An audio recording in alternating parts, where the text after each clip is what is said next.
예, 존경하는 국민 여러분, 우원식 국회의장과 동료 의원 여러분, 김민석 국무총리와 국무위원 여러분, 경북 김천시 출신 국민의힘 원내대표 송은석입니다.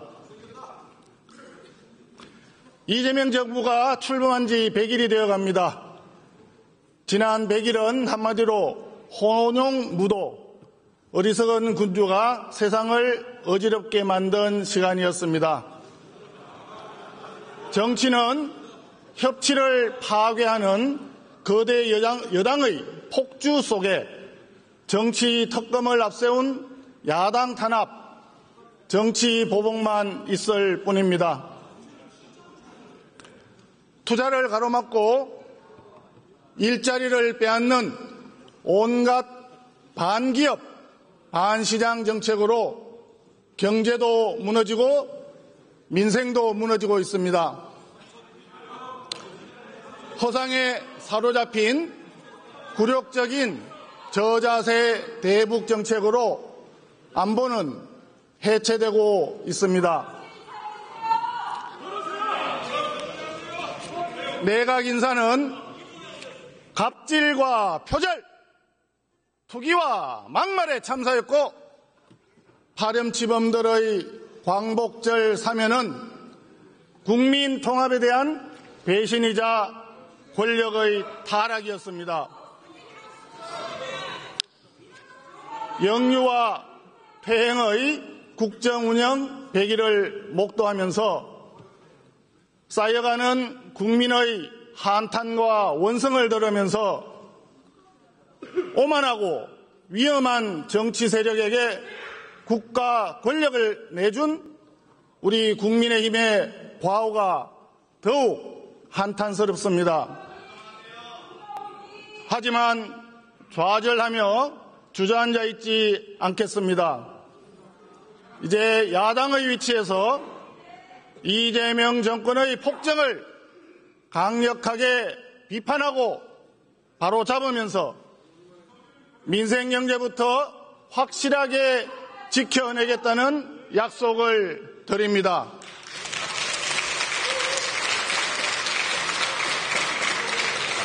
존경하는 국민 여러분, 우리 국민이 국회에 가장 바라는 것이 무엇이겠습니까?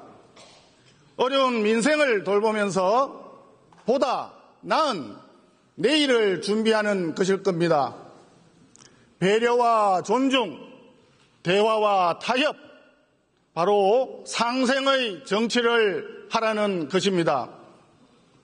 그런데 작금의 우리 국회의 모습이 어떻습니까? 다수 의석을 앞세운 집권 여당의 일방적인 폭주와 의회 독재의 횡포만이 가득합니다. 총 25차례 열린 인사청문회, 자료 제출도 없고 증인, 참고인 신청도 거부하면서 청문회를 요식행위로 무력화시켰습니다.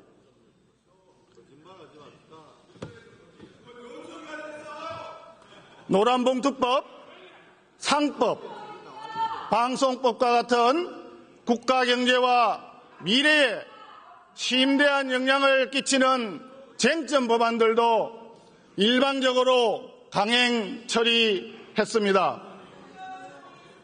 원내 2당이 맡아야 할 핵심 상임위원장직을 강탈해 가더니 간사 선임까지 거부하면서 야당 추천목 국가위원까지 부결시키는 횡포를 부렸습니다. 여당 대표는 걸핏하면 해산 운운하면서 야당을 겁박하고 모독하는 반지성의 언어폭력을 가하고 있습니다. 자신들의 전매 특허인 내란 정당 프레임을 씌워서 야당 파괴, 보수 괴멸의 일당 독재를 구축하려 하고 있습니다. 이것이 지난 100일의 부끄러운 자화상입니다. 진지하게 충고합니다. 권력은 손에 쥔 모래와 같습니다. 세게 쥐려고 하면 질수록 빠르게 빠져나가는 모래처럼 권력은 단맛에 취하는 순간 브레이크 없는 추락이 시작됩니다.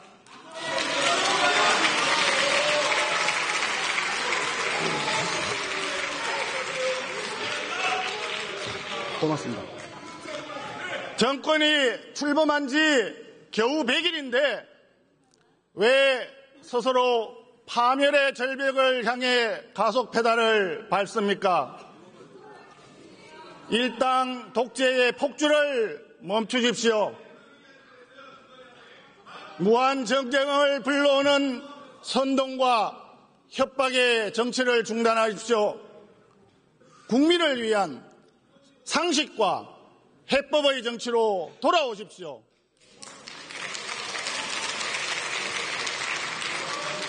그것만이 나라가 살고 정권도 사는 길입니다.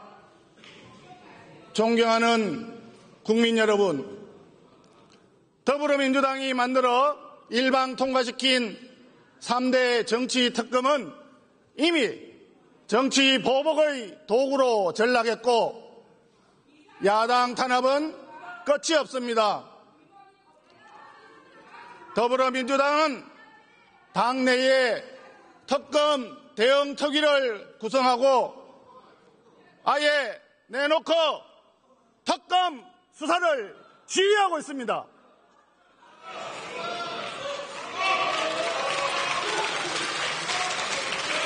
나흘 전 이재명 대통령은 관봉권 띠지 사건을 특검에 넘기라고 지시했는데 노골적인 수사 개입입니다.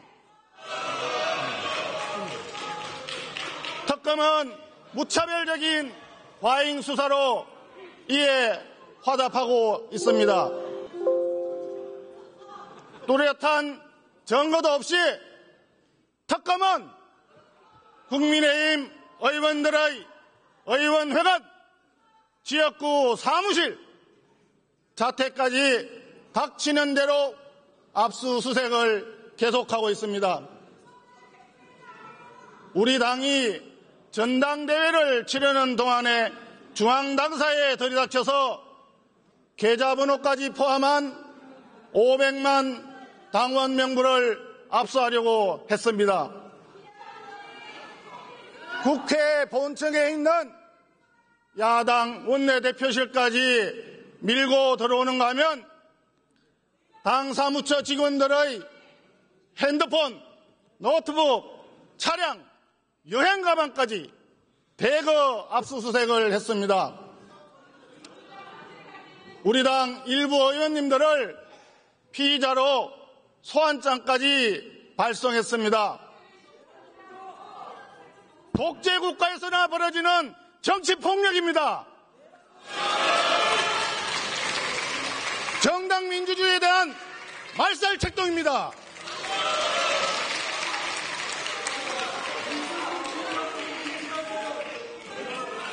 한술 더 떠서 더불어민주당은 더 센 특검법 개정안을 발의했습니다.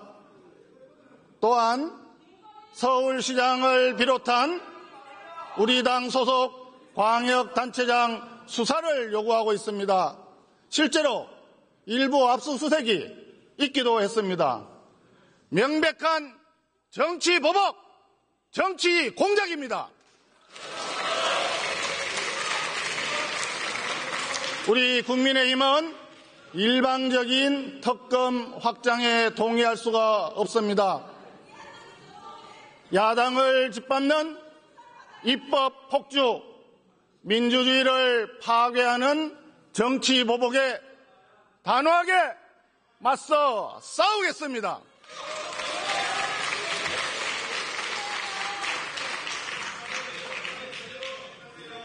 그런데 특검으로도 부족해서인지 특별재판부를 설치하겠다고 합니다.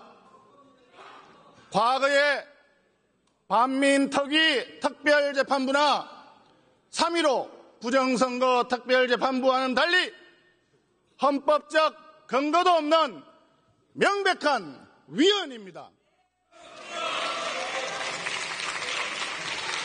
대법원도 이런 이유로 분명하게 반대 입장을 밝혔습니다. 결국은 수사도 재판도 판결도 다 자기들이 마음대로 하겠다는 것인데 인민재판과 무엇이 다릅니까?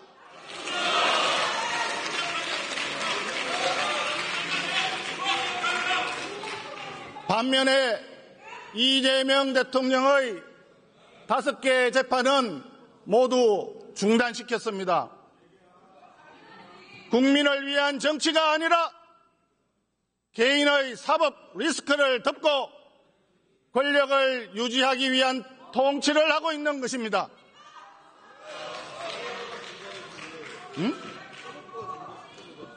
여러분이 입만 열면 외치는 민주주의가 이런 모습은 아닙니다.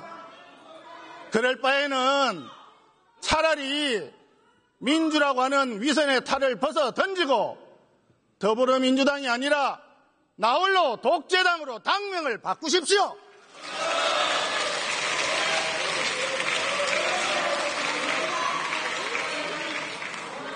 국민의힘은 모든 수단을 동원해서 법치와 민주주의를 파괴하는 만행을 저지할 것입니다. 이에 따른 국정혼란과 파국의 책임은 전적으로 이재명 정권에 있다는 점을 분명히 밝혀둡니다. 사법부의 독립을 침해하고 삼권 분립의 헌정체계를 뿌리째 흔드는 것은 곧 최민희 의원님 잘하고 계십니다. 삼권 분립의 헌정체계를 뿌리째 흔드는 것은 곧 국가를 허물어뜨리는 일입니다. 위험한 국가 해체 시도를 즉각 중단하기를 강력히 촉구합니다. 존경하는 국민 여러분, 정부 여당이 졸속으로 추진하고 있는 검찰 해체 사법은 잘못된 것입니다. 새로운 해법을 찾아야 합니다. 정부 여당은 검찰의 수사권을 전면 폐지하고 경찰이 송치한 사건에 대한 보완 수사마저도 금지하려고 합니다. 국민을 대신해서 묻겠습니다. 더불어민주당이 만든 공수처와 특검에게는 수사권과 기소권을 몽땅 다 주면서 왜 검찰의 수사권은 빼앗아야 하는 겁니까? 만약 검찰의 보완 수사까지 폐지하게 되면 경찰에서의 잘못된 수사는 누가 어떻게 통제하고 보완합니까? 결국 이 모든 피해는 고스란히 국민에게 돌아가게 됩니다. 검찰 해체는 단순한 행정 개편이 아니에요.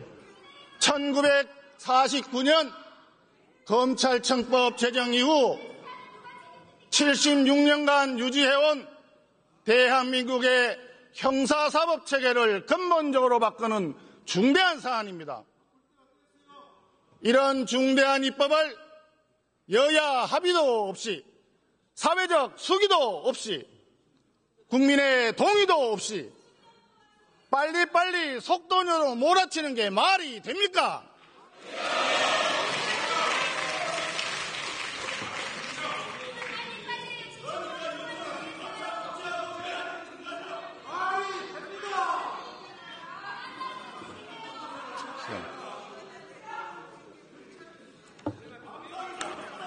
그러면 한번 돌아봅시다. 문재인 정권 말기에 검수완박법을 졸속 처리했습니다. 그 결과를 한번 보십시오. 민생범죄 수사 역량은 급격하게 떨어지고 수사와 재판 시간은 한없이 지연되었습니다. 결국 국민들만 피해를 입었습니다. 지금 중요한 것은 속도가 아니라 방향입니다. 그래서 더불어민주당에 다시 한번 제안을 합니다. 국회에 사법개혁특위를 구성하고 검찰개혁을 함께 논의합시다.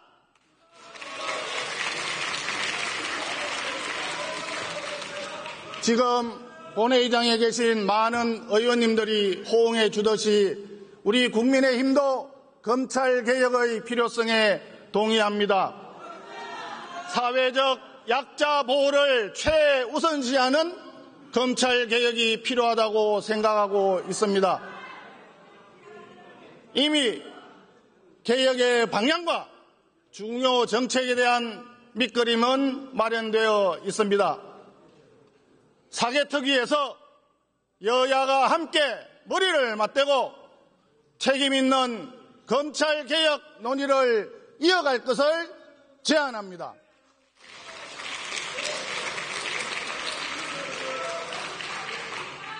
존경하는 국민 여러분, 우원식 국회의장과 동료 의원 여러분, 김민석 국무총리와 국무위원 여러분, 지난달 29일 정부에서 내년도 국가예산안을 발표했습니다. 한마디로 건전재정의 뚝을 무너뜨린 빚더미 예산입니다. 총지출 규모가 728조 원, 금년에 비해서 무려 55조 원이나 증가했습니다. 국가 채무는 1년 만에 142조 원이 급증해서 1,415조 원, GDP 대비 51.6%에 달합니다. 지출을 줄이셔야죠. 문재인 정부에서 국가 채무 비율 마지노선인 40%가 무너지면서 나라빚 1,000조 원, 일명 천조국 시대를 열었는데 이재명 정부는 임기 말 국가 채무 1,800조 원 시대를 열겠다고 합니다. 그 결과 갚아야 할 국채이자 부담이 폭증하면서 내년에만 무려 36조 4천억 원에 달합니다. 국가 재정 파탄을 불러올 수 있는 급격하고 무책임한 재정 폭주입니다. 처참하게 실패한 문재인 정권 소득 주도 성장 시즌2 부채 주도 성장입니다.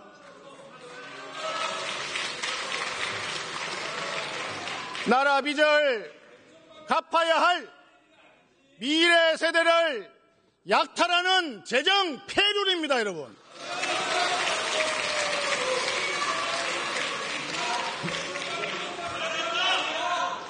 정부는 이렇게 얘기합니다. 빚더미 예산이 아니라 씨앗을 빌려서 농사를 짓는다고 포장을 합니다. 빌린 씨앗으로 한 끼를 때우는 데 써버리는 포퓰리즘으로 넘쳐납니다. 이 대통령의 대선 공약이었던 아동수당의 35조 8천억, 농어촌 기본소득의 11조 5천억, 지역사랑 상품권의 24조 원, 지방선거를 대비하는 현금성 예산이 대거 포함되어 있습니다. 그러면서 작년 예산심의 때 더불어민주당이 전액 삭감했던 대통령실과 경찰, 검찰, 감사원의 특활비도 슬그머니 모두 복원했습니다. 지금 자신들이 출범시킨 3대 특검 특활비 내역은 아예 공개도 못하겠다고 하고 있습니다. 안면, 몰수, 모렴치, 이중잣대 부끄럽지 않습니까?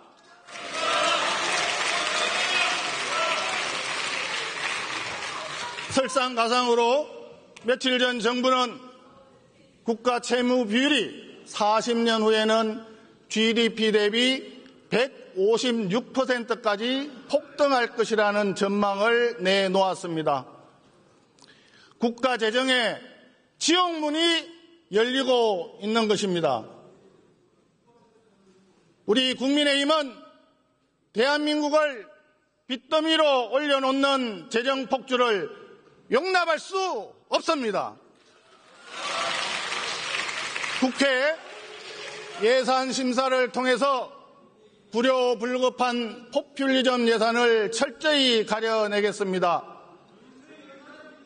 무분별한 돈 풀기와 재정 파탄을 막아내기 위해서 재정건전화법 제정이 반드시 필요합니다.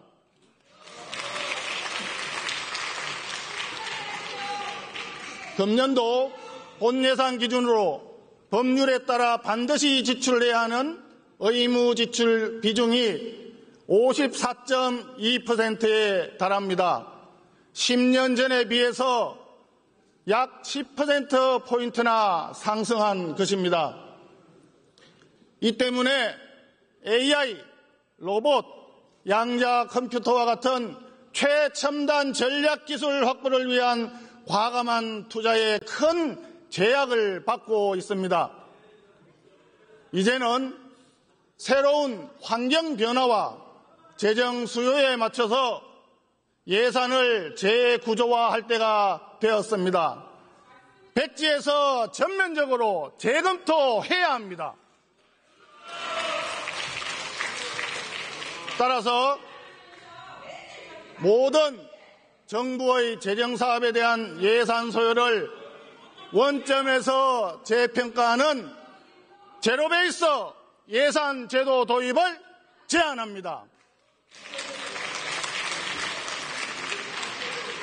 이를 위해서 국회에 여야정 재정개혁 특별위원회를 구성합시다. 여야 의원 여러분들의 적극적인 호응을 부탁드립니다. 존경하는 국민 여러분, 정부의 주장대로 국가 재정이 경제 회복의 마중물이 되려면 씨앗을 빌려서 지은 농사가 풍년이 들기 위해서 가장 중요한 것이 무엇이겠습니까? 민간의 혁신과 투자가 있어야 합니다. 경제 성장을 이끌어가는 것도 씨앗을 풍성한 곡식으로 키워내는 것도 기업입니다. 그런데 지금 정부 여당은 온갖 반기업 정책을 쏟아내고 있습니다. 마중물을 받아들일 지하수를 오폐수로 만들고 있는 것입니다. 씨앗이 자라나야 할 논밭을 황무지로 만들고 있는 것입니다. 더불어민주당은 국내외 경제계의 절박한 호소를 끝내 외면하고 노란봉투법과 덧센 상법을 강행 처리했습니다. 노란봉투법은 불법쟁이에 대한 기업의 손해배상 청구를 가로막고 수백, 수천 개의 하청기업 노조가 원청기업을 상대로 직접 교섭하도록 했습니다. 해외 투자 같은 경영상의 판단까지도 쟁의 대상에 포함시켰습니다.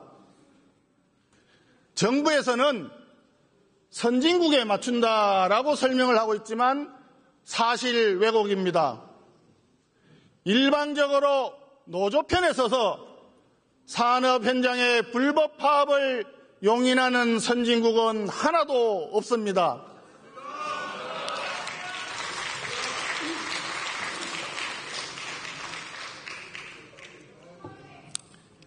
법을 시행하기도 전에 벌써부터 폐해가 나타나고 있습니다. 민노총 산하, 현대제철 협력사 노조, 네이버의 7개 자회사, 또 발전소 노조가 원청기업을 상대로 집단행동을 시작했습니다. HD 현대중공업과 HD 현대미포 노조는 미국 조선시장 진출에 반발해 파업을 시작했습니다. 정부가 자랑하던 마스가 프로젝트가 시작도 하기 전에 노란봉투법에 발목이 잡힌 것입니다. 법이 본격 시행되면 거짓말인지 아닌지 산업 현장의 대혼란이 불을 보듯 뻔합니다. 덧센 상법은 감사위원 분리 선출과 집중 투표제를 강제하여 기업 경영권을 상시적으로 위협하는 경영 마비법입니다. 국내 투자자를 보호하는 것이 아니라 외국 투기자본의 탐욕만 채워주게 될 것입니다. 여기에 정부 여당은 자사주 소각을 강제하는 3차 상법 개정안까지 추진하겠다고 합니다.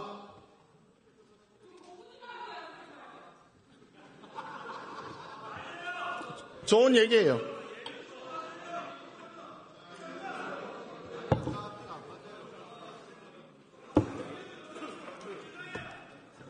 여기 300명의 국회의원들이 각자 다 열심히 공부를 하고 와서 본회의장에 앉아 있는 줄 압니다.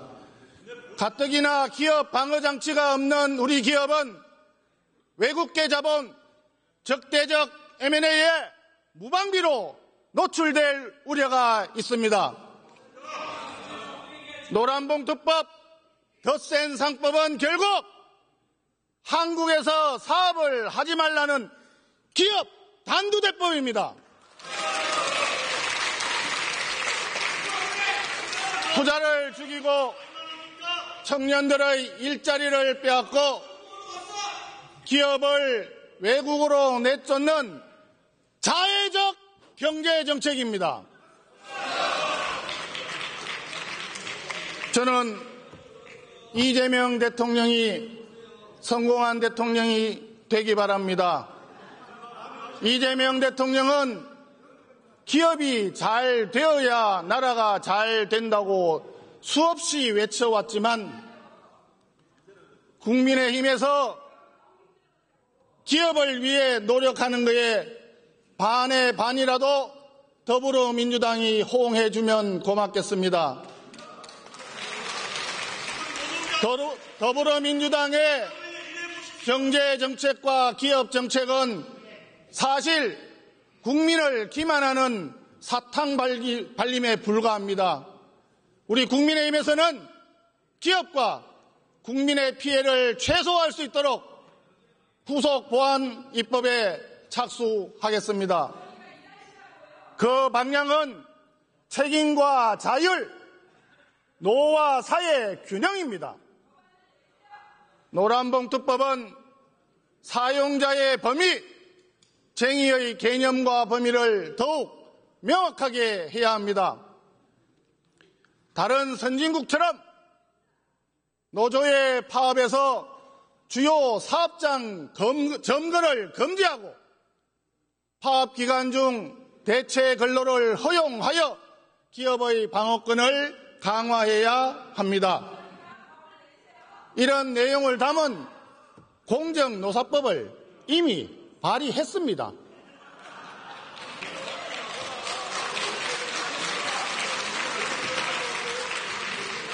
상법 개정안은 경영 판단 원칙을 명문화하고 기업 활동을 극도로 위축시키고 있는 배임제도 현실에 맞게 개선해야 합니다. 주요 선진국처럼 신주 인수 선택권, 차등 의결권을 도입하여 경영권 방어를 최소한 지원해야 합니다.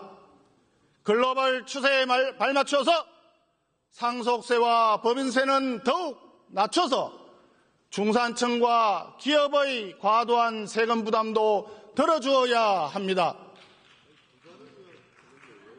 우리 당은 주식시장 활성화를 위해서 양도소득세 대주주 기준을 현행 50억 원에서 100억 원으로 완화하는 법안을 이미 발의했습니다.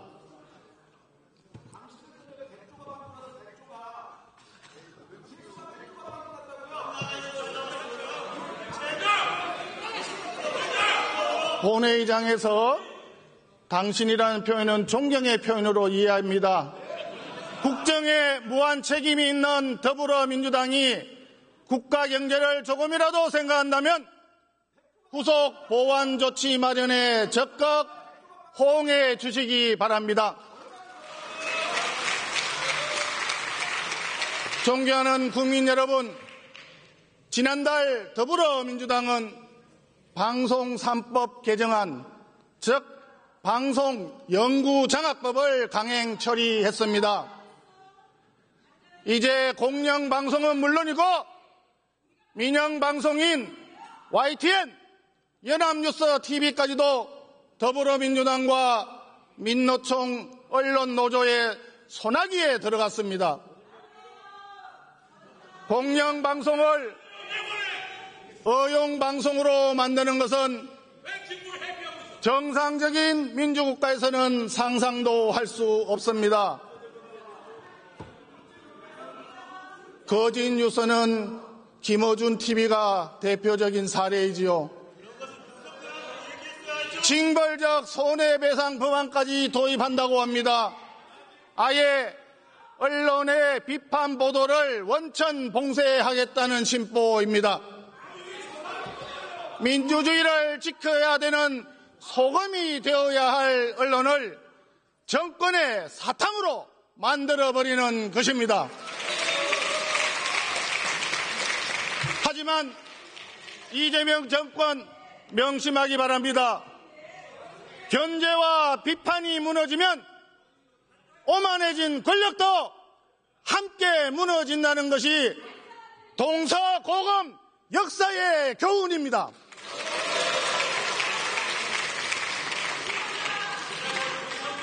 여러분들이 참으로 좋아하는 1980년대 땡전 뉴스는 50 정권 수호의 천병이었지만 독재 정권 붕괴의 시발점이 되었다는 사실을 꼭 기억하십시오. 공영방송의 주인은 정권이나 정파가 아니라 국민입니다. 이번에 개정된 방송장악 3법은 폐지되어야 합니다.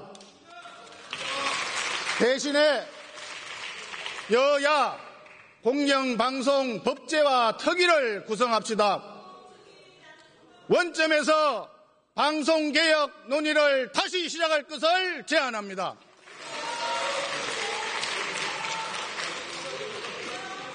존경하는 국민 여러분, 다산 정약용 선생은 목민관이 갖춰야 할 3가지 덕목으로 윤리, 봉공, 애민을 꼽았습니다. 자기 자신을 다스리고 공공을 위해 봉사하고 백성을 사랑하라는 뜻입니다. 그 중에서도 어뜸이 되는 덕목은 윤리입니다. 지나간 역사에서 교훈을 얻지 못한다면 얼마나 아쉽겠습니까?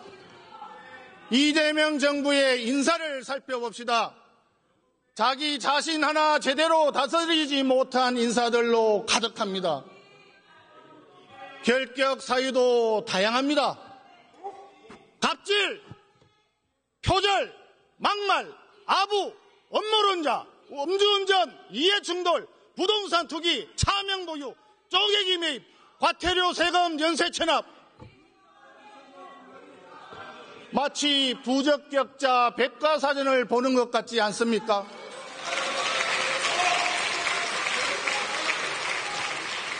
이제 최악의 인사참사인 최교진 후보자 임명까지 강행한다면 대통령, 국무총리, 그리고 장관들까지 도합 전과 22범의 범죄자 주권정부가 완성됩니다.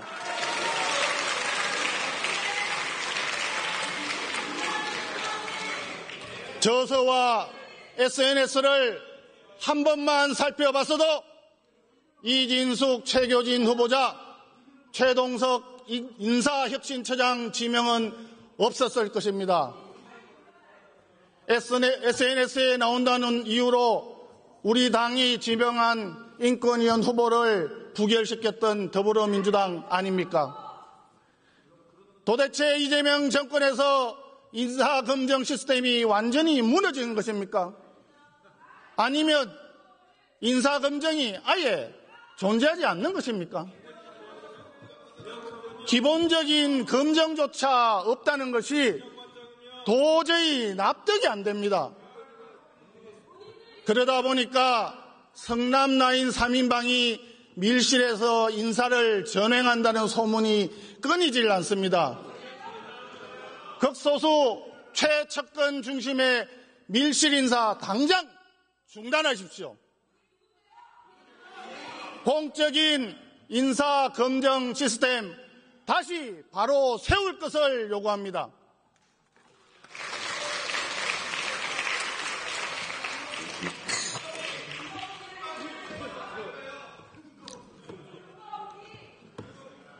공공기관장 강제 교체 시도도 당장 중단하십시오. 문재인 정부에서 임기 6개월 놔두고 무려 59명의 기관장을 알박기로 새로 임명했습니다. 윤석열 정부 출범 이후 지금까지도 대부분이 임기를 함께하고 있습니다. 제발 양심과 상식에 맞는 정치를 하십시오. 이 위선과 탐욕에 국민은 기가 찰 노릇입니다.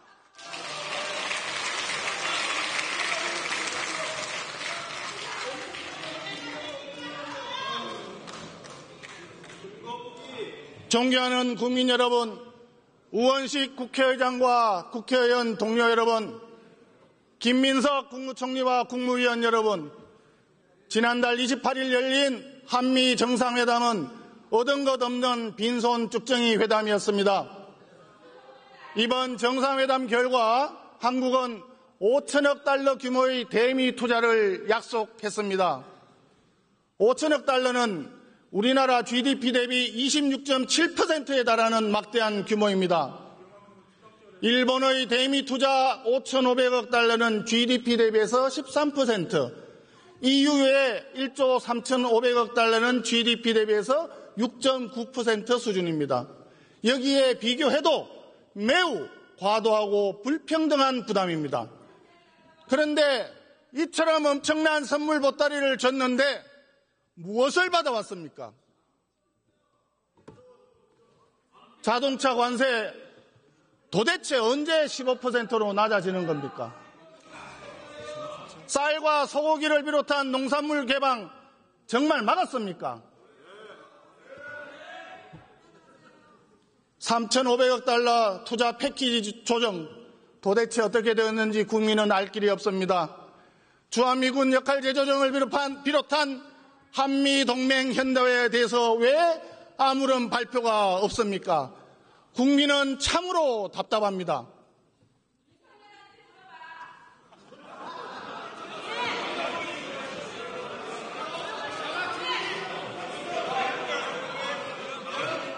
국회 본회의장에서 이런 어이없는 이야기가 나오는 것을 국민들은 참으로 답답하게 생각하실 겁니다.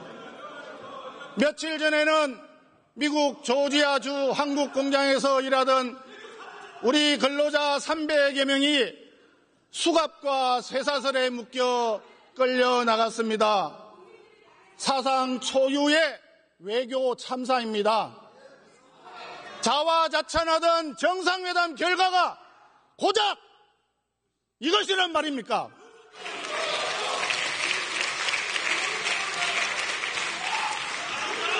지금 낯뜨거운 명비어천가 부를 때가 아닙니다. 대한민국의 국익을 지킬 수 있도록 정상회담 후속 협상에 만전을 기해주기 바랍니다. 국민과 함께 향후 후속 협상을 면밀히 주시하겠습니다. 우물한 개구리가 되지 않도록 국민의힘도 국익을 최대한 지켜나가도록 정부에 적극 협조하겠습니다.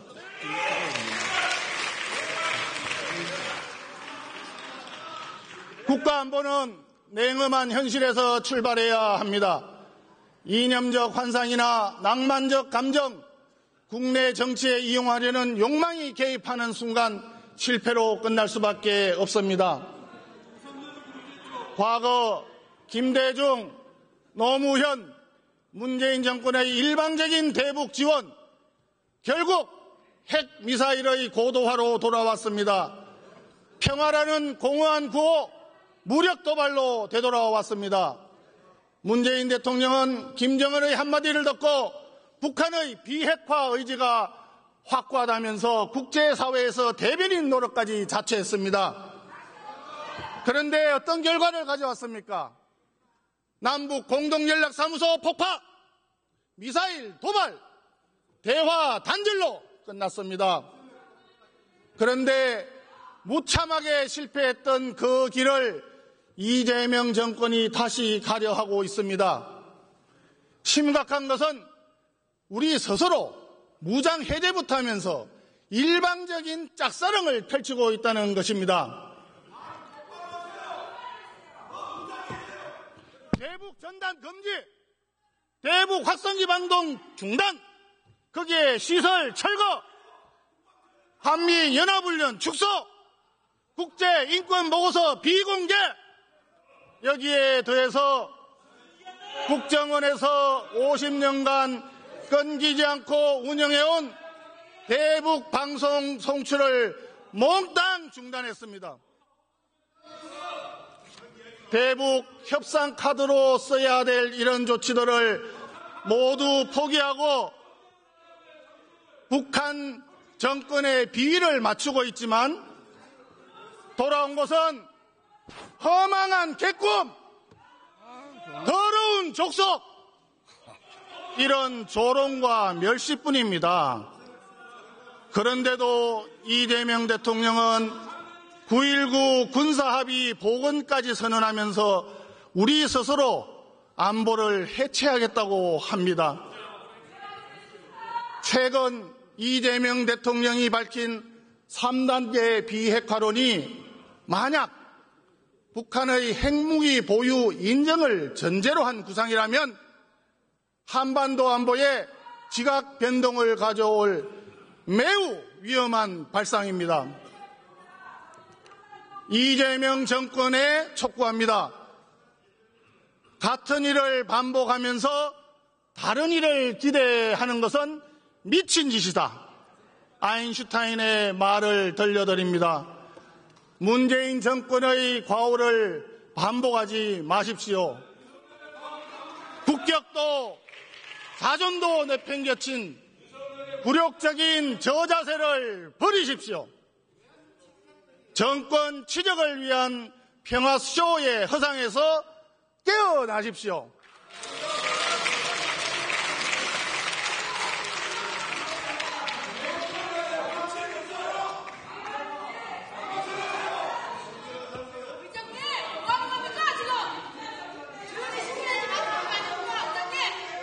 조용히 하세요.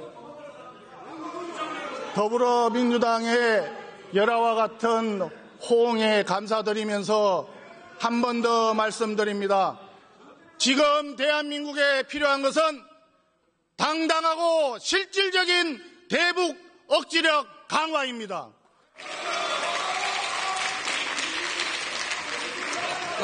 그 첫걸음으로 한미연합훈련 강화를 제안합니다. 또한 북핵의 실효적인 대응 능력을 갖추기 위해서 한미 원자력 협정 개정도 적극 추진할 것을 정부에 제안합니다. 존경하는 국민 여러분, 우원식 국회의장과 동료 의원 여러분, 김민석 국무총리와 국무위원 여러분, 올해는 광복 80주년이 되는 뜻깊은 해입니다. 한일 국교 정상화 60주년이 되는 해이기도 합니다. 식민 지배와 전쟁의 폐허 위에서 출발한 대한민국이 지금은 선진국들과 당당하게 어깨를 나란히 하고 있습니다. 자랑스러운 대한민국 성취의 역사입니다. 인류 문화사를 새로 쓰고 있는 한류를 보십시오. 최근 K-팝 데몬 헌터스의 흥행에서 보듯이 K-팝, K-드라마, K-무비, K-푸드가 지구촌 곳곳으로 퍼져나가면서 세계인에게 큰 기쁨과 신선한 영감을 주고 있습니다.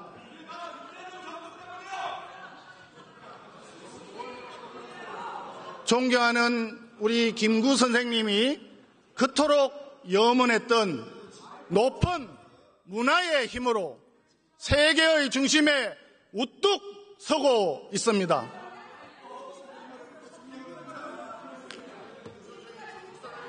그런데 지금 이 자리에서 목도하듯이 대한민국 정치 모습 어떻습니까? 제가 고등학교 1학년 때 담임선생님께 처음 받았던 선물이 백범 김구 전기였습니다. 지금 국회 교섭단체 대표연설에 올라와 있는 저로서도 국가 발전의 가장 큰 걸림돌이 정치라고 하는 혹평에 가슴이 답답합니다. 절대 다수당을 점하고 있는 더불어민주당 의원님들, 대한민국 현재 정치 모습 부끄럽지 않습니까? 지금 우리 정치도 이제는 선진화의 길로 방향을 틀어야 합니다. 국민을 편안하고 잘 살게 만드는 정치의 본령을 찾아갑시다. 비상계엄과 내란은 동일한 것이 아닙니다. 이 시간에 우리가 고민해야 될 대한민국 정치의 모습은 자기 수양과 사회적 책임을 다했던 선비정신을 다시 되찾아야 하는 것입니다.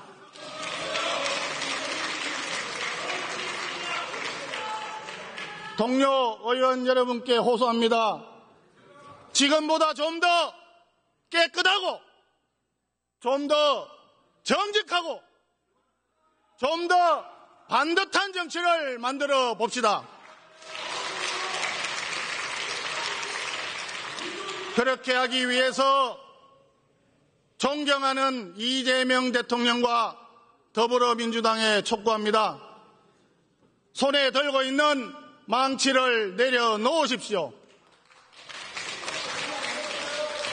말로는 협치를 외치면서 야당 파괴에 골몰하는 표리부동 양도구육의 국정운영 당장 그만두십시오.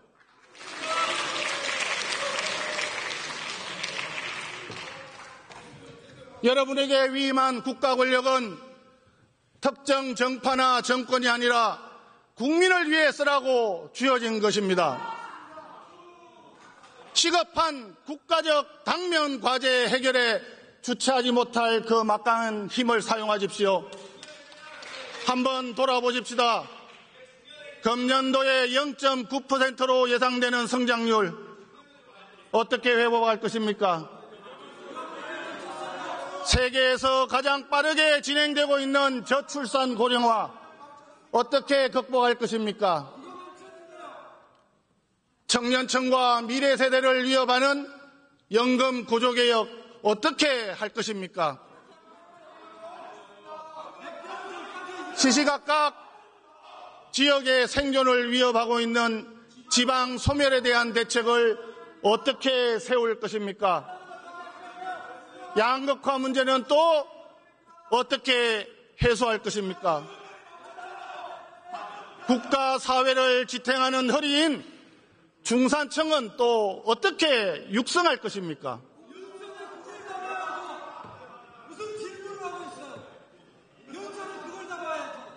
국가 발전을 위해서 반드시 해결해야 될 중차대한 과제들입니다.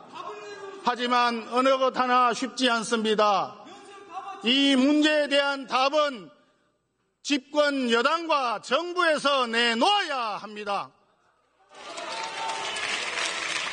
더불어민주당이 집권 여당으로서 본연의 역할을 되찾고 국회가 정상적으로 작동해도 해결하기 어려운 벅찬 과제들입니다. 이런 문제들을 놓고 여야가 밤새 토론하고 협의하며 대책을 마련하는 것이 바로 국민이 바라는 정치 아니겠습니까?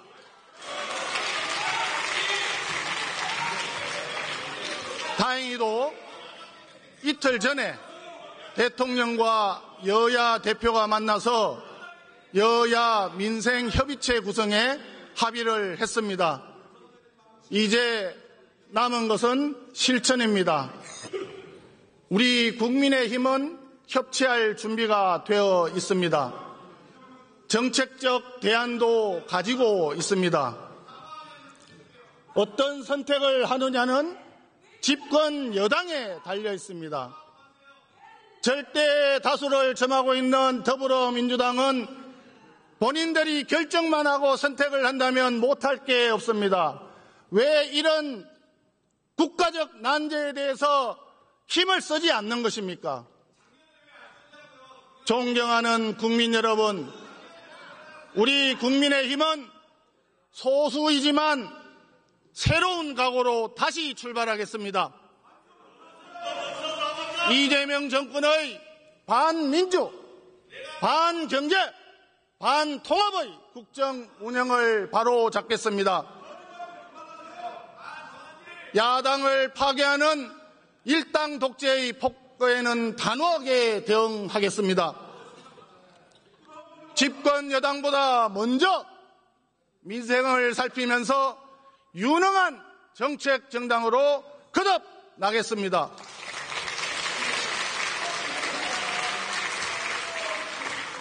더욱 성찰하고 정진하면서 국민 여러분의 기대에 부응해 가겠습니다. 항상 지켜봐 주시고 격려해 주시고 지도해 주시기 바랍니다.